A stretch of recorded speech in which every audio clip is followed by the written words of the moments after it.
everybody. Welcome to the most ill-conceived business podcast around, the Business is Bullshit podcast. I'm James Hornick. Joining me are my two best friends in the world, John Sirakis, Jared Gibson. What's up, guys?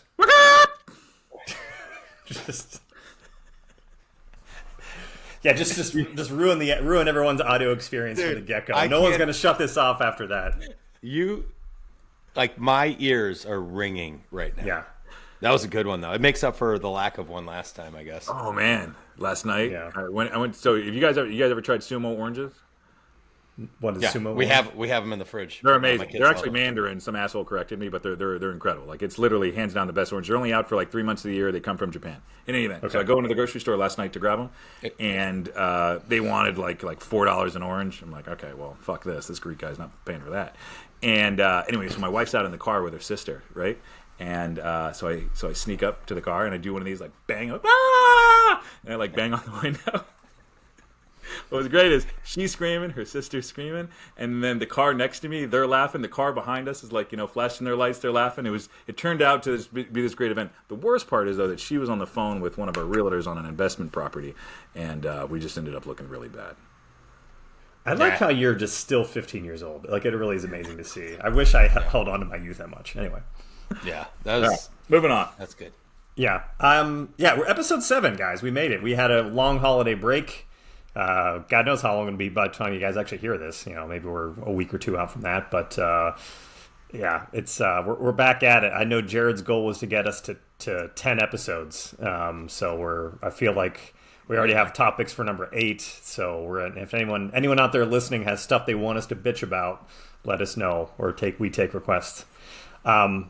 Before we're shit to bitch about. Yeah, we're gonna rant on just bullshit sales tactics and stuff that doesn't work. But before we get there, John had some topical stuff. Of course, if this takes us a while to produce, but you want to talk about Walmart's logo. Yeah. So I guess my thoughts are they're trying to go originally back to their roots, and they put out this ad. And I worked at Walmart for 3 months when I was in high school. When I quit working for my dad, I was like, I'll show this old guy. And so did you get fired? Did you get fired from Walmart? There's no chance. No, that was my dad's retaliation. So I didn't get fired from Walmart. In fact, and I'll get into that in a second. Let me talk about the logo. So I see the ad. I see it's on LinkedIn, and there's all these people like, oh my god, it's amazing. I was like, well, they're probably all fucking lying. They just probably want that guy's business. He's probably a good guy. And looking at the ad, I'm thinking about, they're like, we're getting back to our roots with Sam Walton. And I was like, well, Walmart's kind of destroyed our country, right? I mean, like, small America, like, that's the roots, but nobody's telling that story. And then as they play the ad to talk about their logo, it reminded me of the video for the agriculture company and Michael Clayton. Have you guys, do you remember I haven't seen it since it came out. Yeah. It's just this video, and it's like, we're making the world a better place, and we're getting to it, and we're all about America, and just kind of the undertones in seeing that, I saw some similarities. But I worked at Walmart, so my long story short is they're getting back to the roots, and seeing that video, I can only think about Walmart. Granted, it's one of the largest companies in the U.S., but they've, I think, done an immense amount of damage that is unrecoverable to small business owners, which all of us are. So I didn't even know about this. I didn't know that they rebranded. Is this like big news? I don't know if it's big news. They changed the font a little bit. That's why I was making a joke. Anyone who hasn't seen the Ryan Gosling Papyrus skit on SNL, go watch it. It's just because it's a skit dedicated to like stupid fonts and using it for business purposes. But anyways, I'm getting some feedback. Yeah, I am too. Like something's floating, I hear something like floating in the background, yeah. It's I think John needs an earpiece. I think it's John's echo. Yeah, I think it's John. Put some headphones on, John. You're killing us here. Grow up, John. I'm working on it. You don't have earbuds you can pop in? We got to call that shit out. Have you ever listened to a full podcast and had that? Like, as soon as I start hearing that on a podcast, I'm done. Not that all 8 of our listeners are gonna actually even make it this far, but still. How do I mute in this damn thing? I don't hear it anymore. James, do you hear it? I don't know if John, I hear you it now. I don't hear it anymore. Now he's muted, so he's going back and forth. Well, 7 episodes. Does this boy still not own earphones? I used to have those big ass ones you have. You don't have like little earbuds or like a plug-in one? I do, but so here's the thing: when I mute it, I still hear it. But you don't hear it now? why don't you run over to Walmart and get yourself an earpiece, and then we can continue with our podcast. All right, so let me get some headphones. Give me a second. Yeah. So here's the situation, guys. If you're tuning in, we just talked for like 10 minutes without anybody hearing what we had to say because John doesn't know how to work his headphones, and we had a bunch of static noise in the background, and maybe you caught that in the first part of the podcast. But we're back, and John worked at Walmart and thinks it destroyed the country. I agree. I think Walmart's it wasn't a rebrand. They just changed the font like a little bit, and they want to make a big thing. A rebrand is like values and everything. Yeah, they just did like a font tweak, which is yeah. Well, James, talk about the Saturday Night Live skit, because that's where we kind of ended up. I haven't seen the skit, but now I'm intrigued to go watch it. The Avatar script. Yeah, it's if you haven't seen it, there's two versions of the skit. There's the original, then the sequel. But long story, it's Ryan Gosling having an existential crisis because he found out Avatar, the most expensive movie of all time, their logo was just the word Avatar in the papyrus font in Microsoft Word, which is actually true. So. Have to watch it for it to be funny, obviously. But anytime I see someone making a bad font change, I immediately think of that skit. Anyway, agreed. I think of my buddy's documentary every time I see papyrus, and you'll see it everywhere too. Like I think if you worked in anywhere where there was like graphic design and you worked with designers, started that early in my career, like you knew exactly what papyrus was and how shitty it is. Yeah. All right.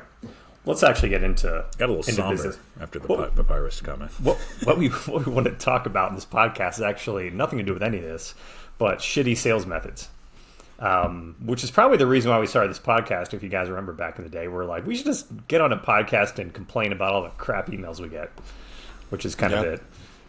Speaking of which, we'll dovetail right into it. I like to always cover the crappy outreach I get based on this podcast.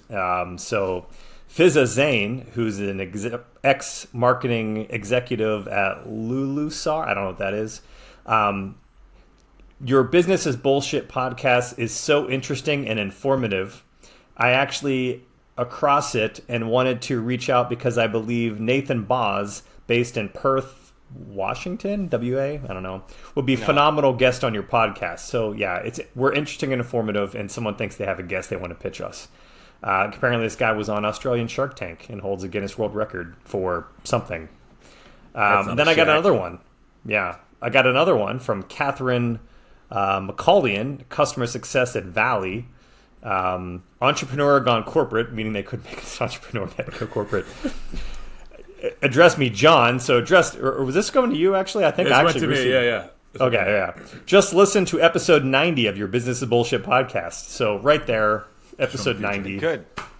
So, hey, Back to the Future. Hey, if she's ahead, we're on 90 episodes. It's good.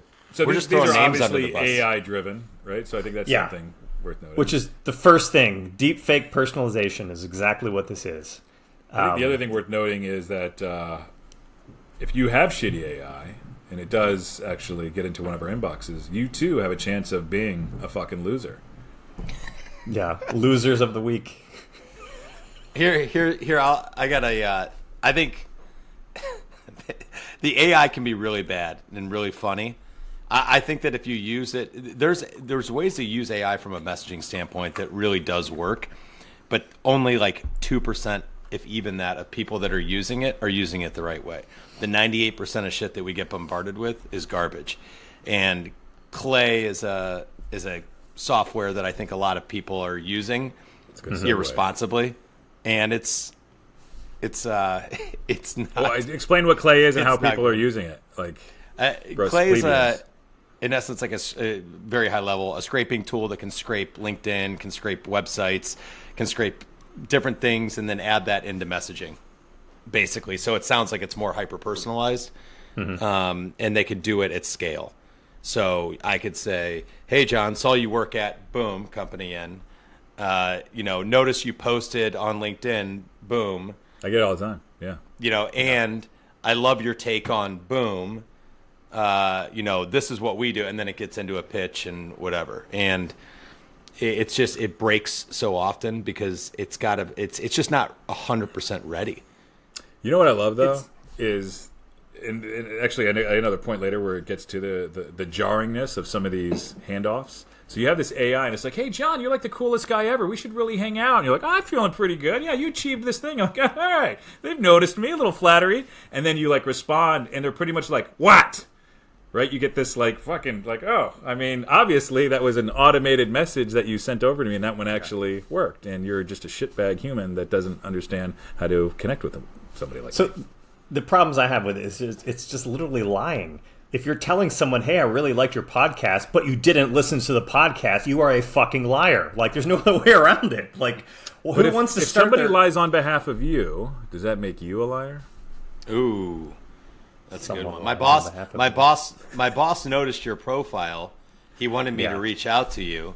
Would love to schedule a call to talk through what he was interested in. I hate that one. That might be my most hated email outreach is when it's like that email below from the boss supposedly got forwarded to them, and it says like, hey, James is really good.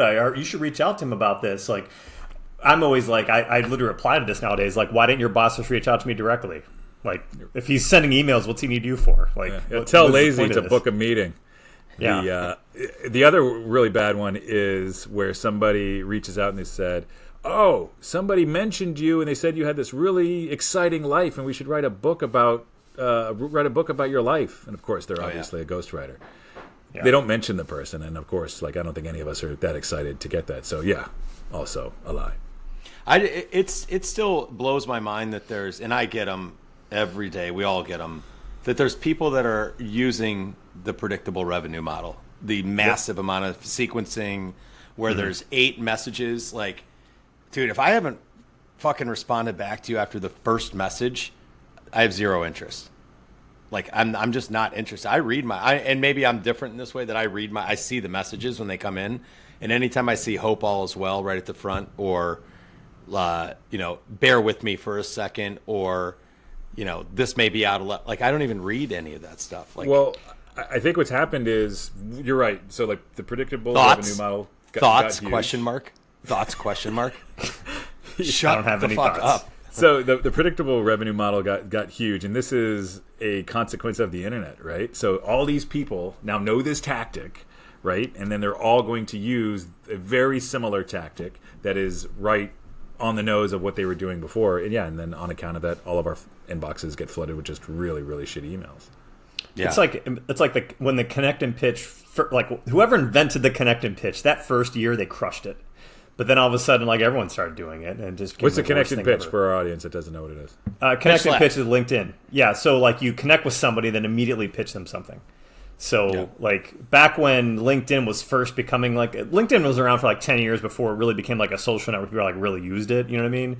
But like the first time that like I used to accept every single message I got, and then every once in a while someone say, hey, want to pitch it? And like, I probably never liked that, but at scale at work. Like, I'll admit, like in 2016, 2017, I did the connect and pitch. It actually got us business, But like, great. You saw, like, there was like maybe a 2 year by 2018, maybe 2019 is when all of a sudden everyone was over it, but people were still doing it in 2025, and you're just like, this is 10-year-old. Dude, I got 3 in my box right now. Well, here's what I think a lot of that stems from. Well, obviously we know that it's easily accessible, it's affordable, anybody can do it, like all this stuff, which was very different back then. Like, you paid a lot more for a lot of these tools back in 2014, 15, 16, whatever it was. But one of the things that, like, the reason why there's so much of it today is because a lot of people that built their reputation and built up their success in sales was on the predictable revenue model, right? So now those are leaders, those are sales leaders, and they're forcing their teams to do a lot of the stuff that worked for them back in the day. Yeah. And this shit doesn't work anymore. So you see people that are not, like, younger salespeople coming up are not happy in their roles.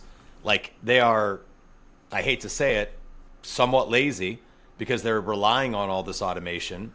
They're not swimming through the shit that we had to swim through back in the day before all this automation was even in place, like pounding 100+ dials a day. So I just think it's a cycle that we're just going to continue to see until somebody actually cracks the code on, like, how to use automation in a more responsible way for outreach and something that works. But then even that, people will catch up. Yeah, and something no, new needs dude. to come. Yeah, So personalization is going to be the driver that's going to have to push. Well, that's what people are using Clay for, is the automated personalization. Genuine personalization. Yeah, that's the thing. I've had. I want to get before we end this. Remind me to come back to podcast invites and whether that's actually a good thing or not. So I'll say one thing that works, or where I shouldn't. I don't know if it works, but one thing I want to say about where I think how AI can actually be used. I'm not going to give these guys a shout out because we haven't actually bought them yet. I haven't actually used it. I've seen a couple demos. Looks really fucking slick. I've always maintained that personalization isn't actually needed. You just need to be like targeted and relevant. When someone sends me a message that isn't personalized to me and I can tell, but it's I actually need this. Like they actually figured out that like this is a pain point for me. I'll still read it. The bought stuff like that before. I found a tool that there's a few different workflows over the years that have worked for me. Like I work in recruiting for anybody who's kind of listening out there. A very old school one people would use, like if a company has a lot of job descriptions up or job postings up, like they probably need to hire or the next derivative of that, they're hiring internal recruiters, they definitely need to hire or whatever. But then you've got like someone gets a round of funding, that's usually growing the company need to hire, or there's news out there that like there was a acquisition or something like that, or there's maybe they made some executive leadership changes. So these are all kind of individual triggers. I actually found a tool that actually can pull all of that real time and combine those things into like one motion. So instead of looking at one trigger, that's Clay. It's the same thing that Clay does. Yeah, I like that. I like James is better. What I was saying is, I like the research aspect of it. I like the fact that if companies can actually like pull multiple things happening in real time and show you, here's like 4 different parameters of why people you need to contact. But then at that point, just write a fucking, like, you don't need to email 100 people. You only need to email 10 and just make it a good message. Yeah, and dude, that's the thing. Like, where on like the graph or the bell curve is like that trade off, right? Where somebody's going to spend all this time, build a system, send out 200,000 emails a month, and then there's the other guy on the side. He's like, all right, I'm going to focus on these 10 accounts, and same time, same amount of work, going through all the bullshit, and I'm assuming it's going to equal out the same. It just depends on which one is going to that you're going to be able to do and keep energy and enjoy the process as much as possible. It's definitely the 10. It's definitely the 10. I mean, the most success that I've had in my career is having a specific, each month, I've got 10 new clients that I'm going after, and I just have to kind of maneuver my way and figure out who the different buyers are in the process. Mm-hmm. And I may not have an initial conversation with the economic buyer, and I talk to somebody that is 2 layers below them, build a relationship with them, do some research, understand their pain and challenges, and then take some of that up the ladder to try to get in touch with the economic buyer. That's account-based marketing, isn't it? 100%. That's how what we used to do. Like, I don't do that as much anymore. I also wonder how much of this is just the inherent to software companies and how transactional what they're selling actually is. So again, for context, what's worked for us, we call in recruiting for the past year. Last half of the year, we had a really good last half of the year in 2024. A lot of recruiting companies are still struggling, going out of business and whatnot. They hadn't done as well, and we made a concerted effort for what we call internally just cultivating contacts, meaning like every person in the company has to both recruit, manage accounts, but just maintain relationships with good people. And like you got to have 150 to 200 people you're just always going to be reaching out to 3-4 times a year that they know you, they like you, you're just kind of staying on top of things. And like this isn't like recruiting 101, this is recruiting 1, right? And just making sure those like motions happen. The problem is I've had people in software companies ask me, how do we do this? I'm like, I don't know if you can. Like, we're in a relationship business where just like staying in touch with people constantly is what we do. But if you're selling clay or you're selling something, like, what do you actually have to offer people besides your product? I think it comes down to high involvement versus low involvement purchases, right? So getting a new bank account, buying a car, buying a house, high involvement purchases. And when you go B2B, right? If you're switching out like your CRM or ERP or any other fucking initialisms we can come up with, that's a very high involvement purchase. But if you're buying something that's like clay, which I'm assuming is like a SaaS monthly product or something, the number of impressions you need and people that you have to touch, there is no margin for relationship building. Yeah. Right? And I think that's where a lot of the spam comes from in a lot of the places. Yeah. It's product. A lot of that, I mean, it's product led. Like, it's not sales led, it's product led. So there happen to be salespeople that attach onto a lot of that product-led growth that these companies are having. But I'm with you where there's so much more from a relationship building standpoint on other sales outside of the SaaS space. And some SaaS products you still, you want to develop relationships because you can upsell, right? The upselling aspect. You bring somebody in at a lower tier pricing model, but then you build relationships and work on upselling and farming. Yeah, there's definitely opportunity there. But what I was going to say is that I forgot because of John's awkward noise was that if you can identify the challenge, if you need to know your buyer. I don't feel that younger salespeople today know their buyers as well as we used to know our buyers. And maybe that's just me playing the get off my lawn card. But like we know our get them hippies out of here. You know your buyers, right? Understand what their challenges are, and then make the messaging around the challenges. So this goes back to what you said earlier, James. You all right? Need a moment, buddy? You want some tea? Somebody called my phone, and it's like all connected. Knowing the challenges that your buyers are having, you don't need to hyper-personalize it. It doesn't need to be very personalized. But if you can drive into that pain point, not at the surface level.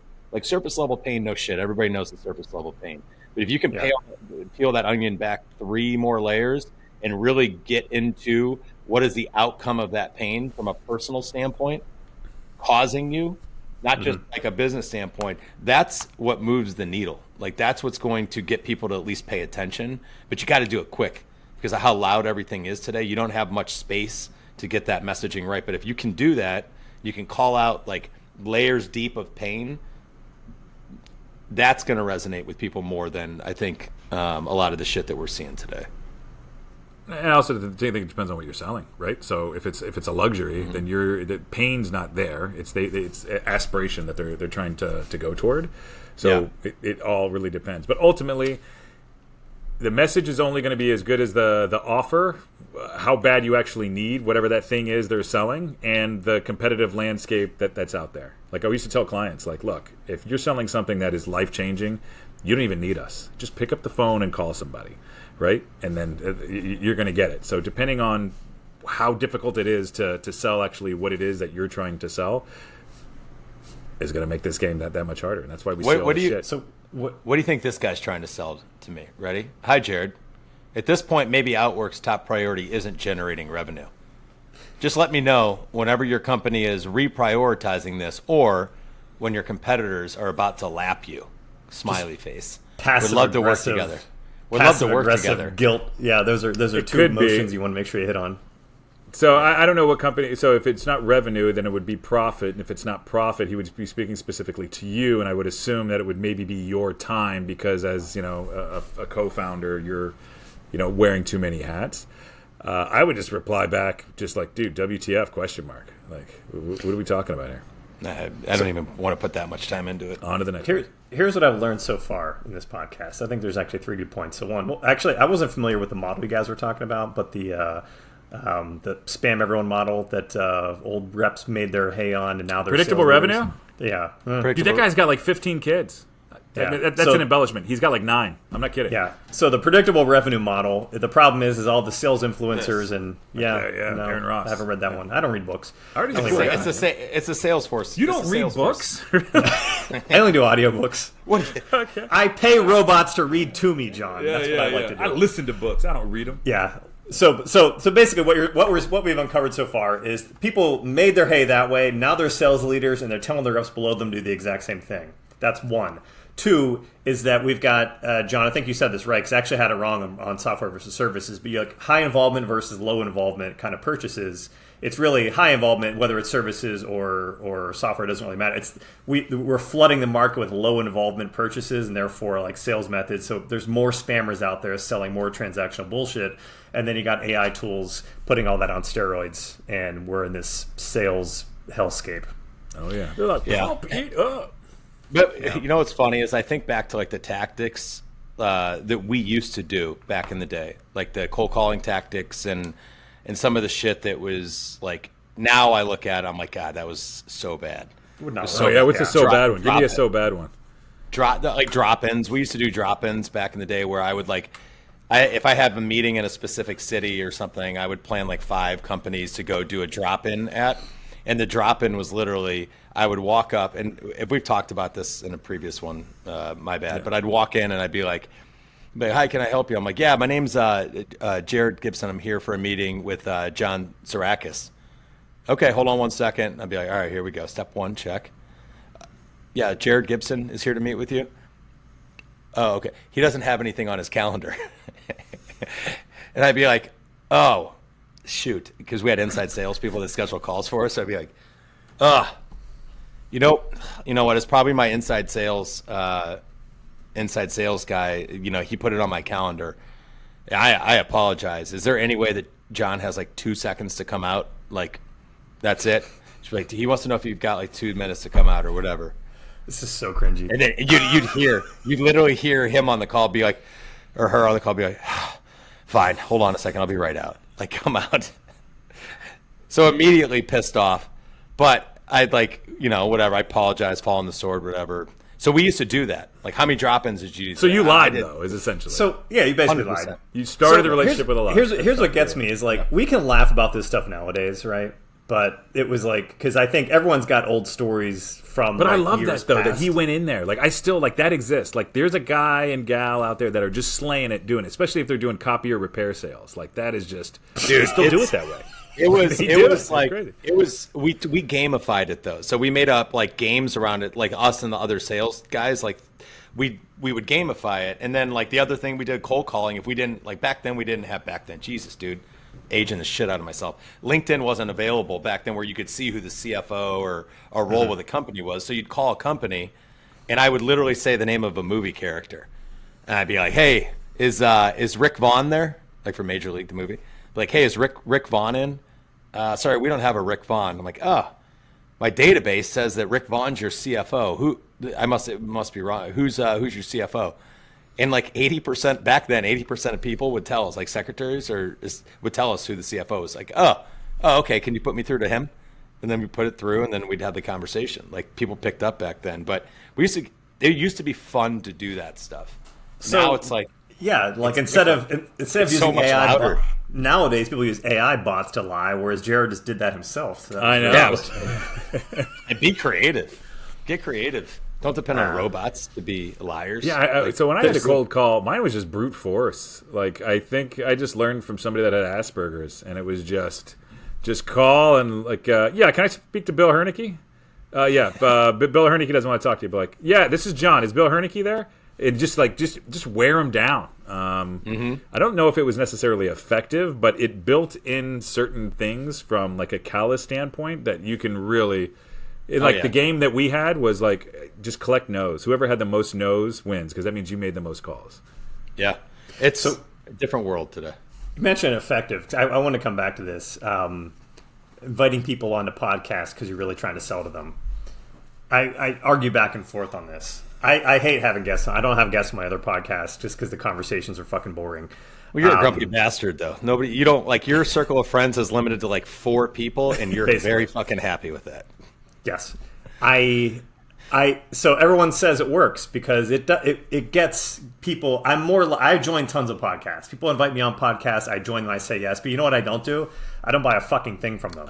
That's what I was going to ask. All right. So that's my question. Is like everyone's like, well, it's so much easier to get like a buyer on the like when you just do a podcast with them and then you pitch slap at the very end of the podcast. But like, is it actually effective though, or are you just wasting an hour like doing a fake podcast that no one's going to listen to?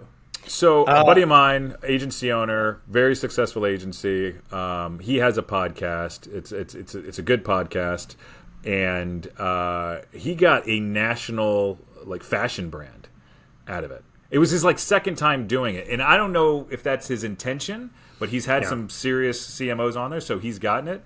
And I don't agree with the tactic because I think some people have abused it, and they'll do like 10-minute interviews. Right? Yeah. I was on one, and I think we talked about this offline, and I was like, yeah, dude, like I have them send me over, like I want to see some of your other podcast episodes because I want to see, all right, how long is it? Like, what are some of the questions?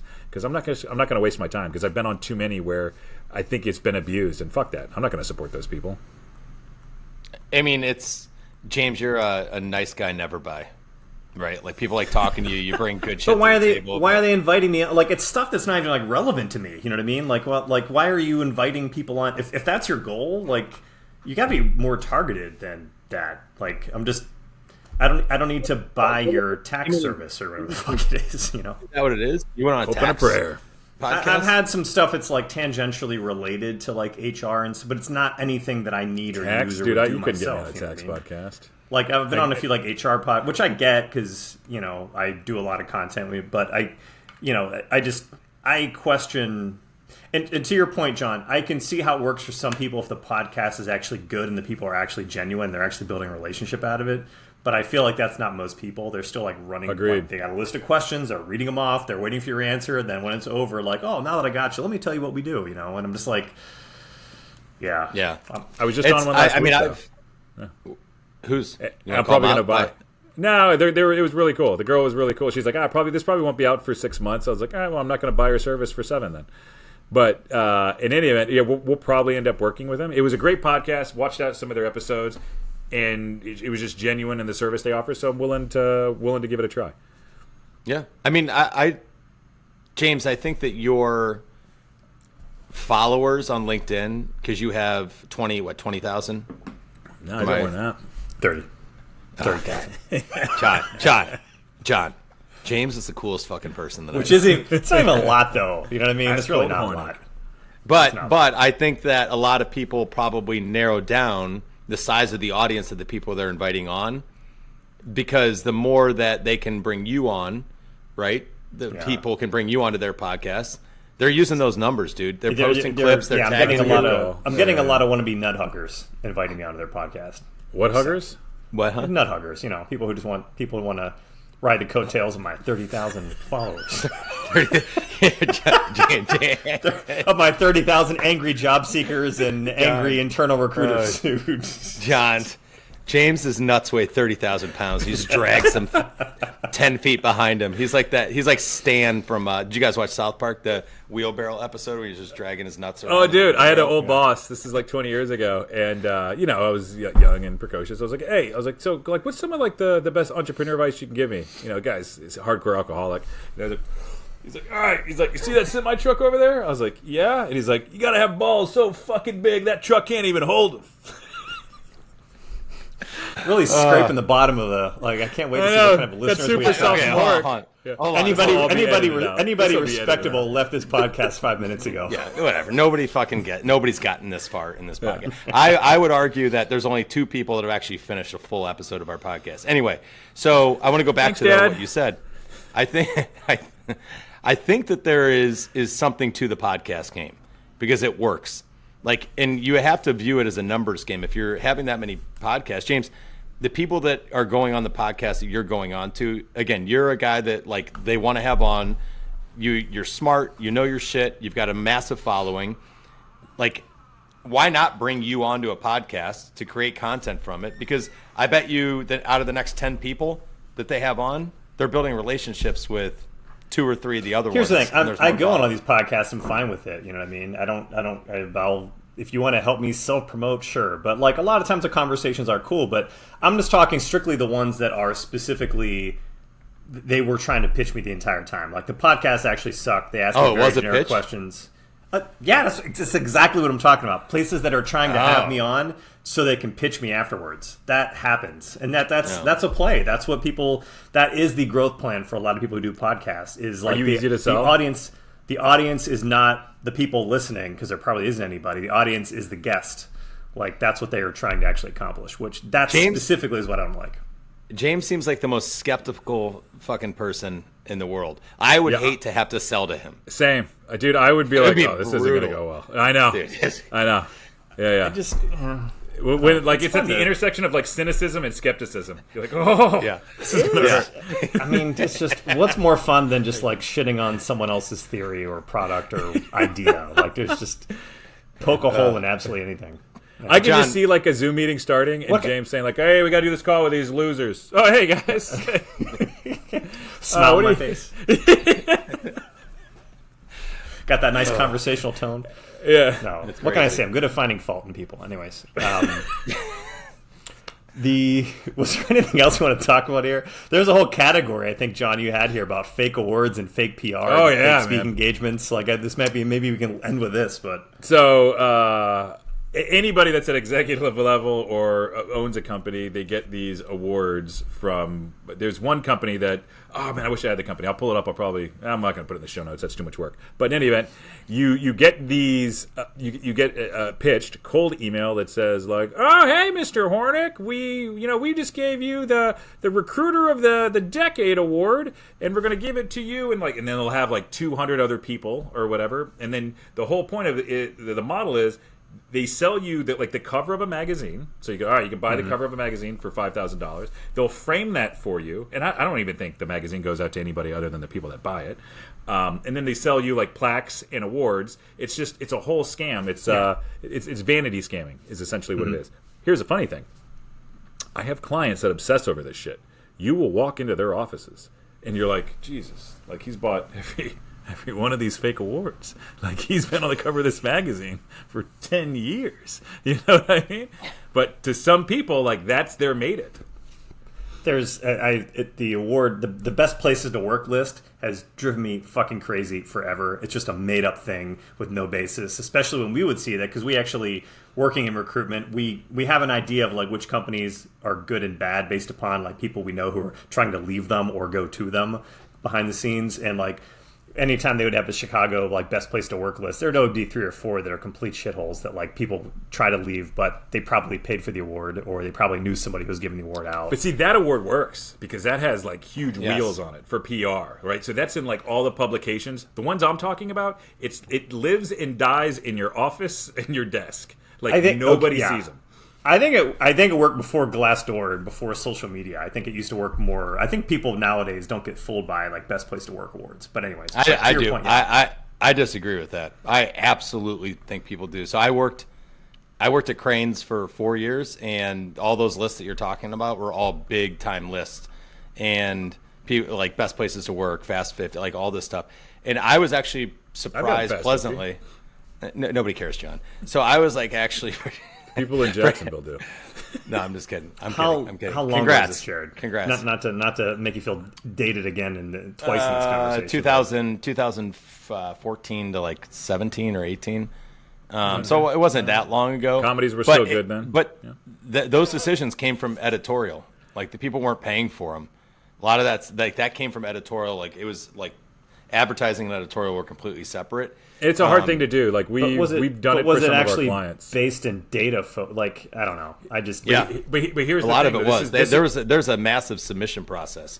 There is, but the smart companies know how to game it, right? My brother 100%. Worked at a company, and his boss stood over him while he filled out the survey.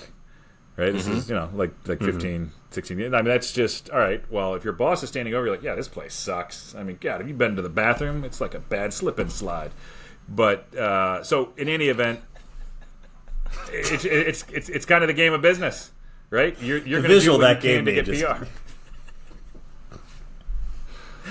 That's good. Good stuff, John. What's up with that fish in your background? Where are you? Yeah, I am in my trophy room. Wait, this is actually your place? No, this is not my place. I was gonna say you got a bunch of fake medals in the background. Yeah. No, I'm at my in-laws. Yeah, it's That's not the fish. So when you stepped away from your desk earlier, who's the gentleman to the side with the mustache behind you? No, the other side. It's like right behind the chair. The chair's in front of it. That guy looks. That's my wife's extended family. Yeah. Does he live in Germany? No, man. It's the picture. Just because the picture's old doesn't mean he was a Nazi. I thought it looked more like Teddy Roosevelt. Jared went to Hitler. I don't even know. Dude, hold on. Move over to the side. Look at the mustache. I feel like from back here there's a. See? Dude, that guy's sexy, bro. Yeah, absolutely. I mean, dude, people would have killed. You know what? I would kill for a mustache like that right now. Yeah. Well, maybe on the next podcast. Tease that for the next pod. Yeah. No, these are good Eastern Mediterranean people. Good blood. Nice enough to let me use their office while I'm up here in the throes of the Michigan tundra. Cool. Hey, do we have any sponsors? Do we have any sponsors for this one? We do. Walmart. I got one too. Okay. Walmart. You go first. I got my boy Ryan Perry sent me this his company Silent Spirits. Hat. What is it, like dude, alcohol-free booze or something? He's in the spirit space, the booze space. It's definitely not alcohol-free. But go check out their website, silentspirits.com. They do a bunch of product development work around the spirit space. John, you got any sponsors? Any free sponsors this week? Free sponsors. I have, one of my companies, Oyova. We build websites so you don't have to. So your kids don't have to either. I cleaned it up. I didn't want to use your guys' recommendation about... All right. Then we are spiraling. That is a wrap for episode 7 of the Business is Bullshit podcast. Oh, Jared, we're going to have some edits this week. Anyways, catch us on iTunes and Spotify, maybe some other places. I don't even know. Jared Gibson, John Strakas. We're signing off. Yeah. What the fuck was that? We'll see you guys next time in episode 8. Conversational yet to be determined. And I'm reminding you once again, business is bullshit.